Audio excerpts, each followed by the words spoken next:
Assalamualaikum warahmatullahi wabarakatuh. Selamat Waalaikumsalam pagi, warahmatullahi wabarakatuh.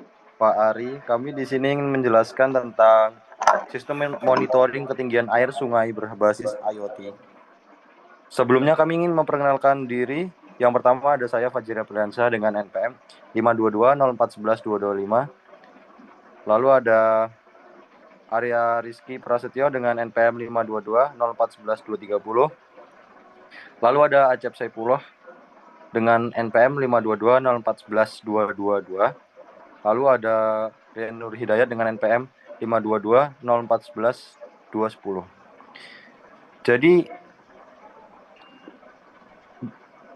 IoT kami itu tentang karena banjir itu sering terjadi tiba-tiba tanpa peringatan dini dan menyebabkan kerugian besar dan keterlambatan evakuasi. Nah, salah satu penyebabnya adalah tidak tersedianya data real time dari ketinggian air sungai.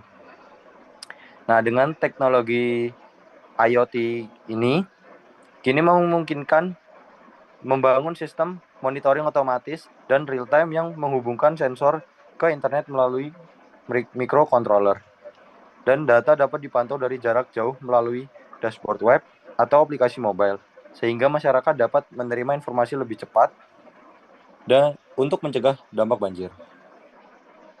Lalu selanjutnya, alasan kenapa kami membuat sistem ini, karena tadi itu banjir itu sering kali tiba-tiba datang dan disebabkan karena kurangnya data real time tadi mengenai ketinggian air sungai yang ada di sekitar warga itu. Jadi hal ini itu membuat masyarakat dan instansi itu kesulitan dalam mengambil langkah cepat untuk evakuasi atau mitigasi. Kayak itu selanjutnya tuh ada tujuan dan manfaat IoT yang kami kembangkan itu. Yang pertama tuh tujuan perancangan sistemnya itu untuk mendeteksi ketinggian air secara otomatis dan real time. Terus yang kedua tentunya untuk mengirimkan data secara langsung ke cloud dan menampilkannya di dashboard. Terus ketiga, memberikan notifikasi peringatan dini saat air melewati batas siaga ataupun bahaya.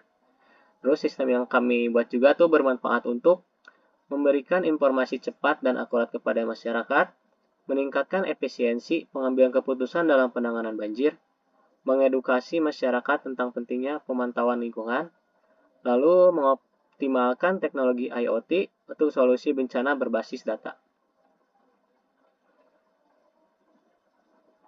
Nah, di sini untuk menciptakan itu semua, kita tuh ada beberapa komponen ya, yaitu salah satunya sensor ultrasonik, yaitu untuk kayak membaca jarak permukaan air. Nah, terus yang kedua ada microcontroller, jadi itu untuk menerima dan memproses data dari sensor.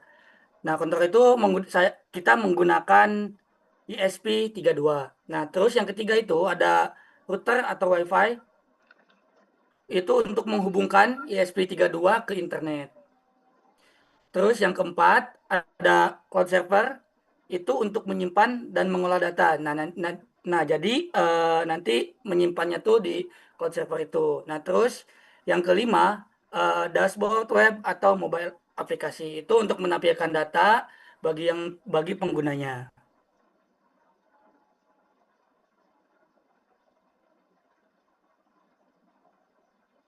Nah, selanjutnya di sini terdapat arsitektur sistem.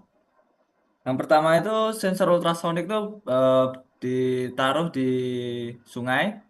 Yang digunakan tadi seperti dijelaskan tadi oleh Mas Rian, yaitu untuk membaca jarak permukaan air. Yang kedua, nanti ESP sensor mengirimkan data jarak permukaan air itu menuju ke controller ESP32. Selanjutnya, setelah data diterima di ESP32, data itu dikirimkan melalui Wi-Fi. Router dan Wi-Fi tadi itu menghubungkan microcontroller ke internet. Selanjutnya, data tersebut disimpan ke cloud server, dan data tersebut disimpan dan mengelola informasi tentang data ketinggian air tersebut. Selanjutnya, cloud server itu menyediakan data ketinggian air yang ditampilkan oleh dashboard web atau aplikasi. Selanjutnya, informasi tersebut itu dipantau dan diamati oleh pengguna. Jadi seperti itu alurnya, seperti ini. Lebih jelasnya lagi, sensor ultrasonik mengirimkan gelombang air ultrasonik ke permukaan air dan menerima pantulan untuk mengukur jarak. Nah, sensor ultrasonik itu tuh sebagai mata dari sistem ini yang mendeteksi permukaan air.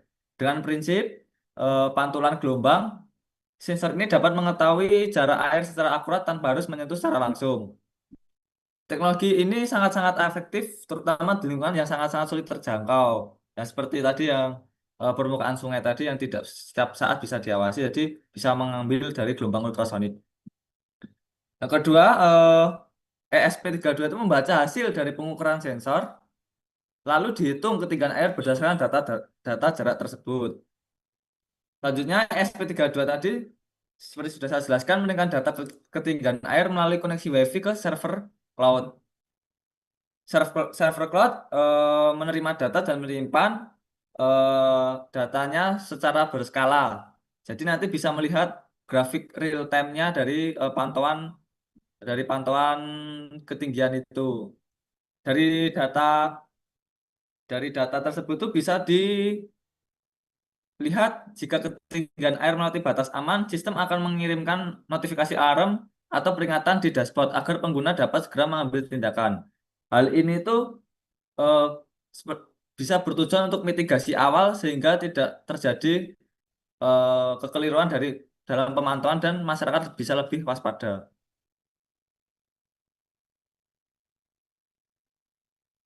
Mungkin sekian dari penjelasan kelompok kami, Pak. Kurang lebihnya mohon maaf. Sekian dari kami. Assalamualaikum warahmatullahi wabarakatuh.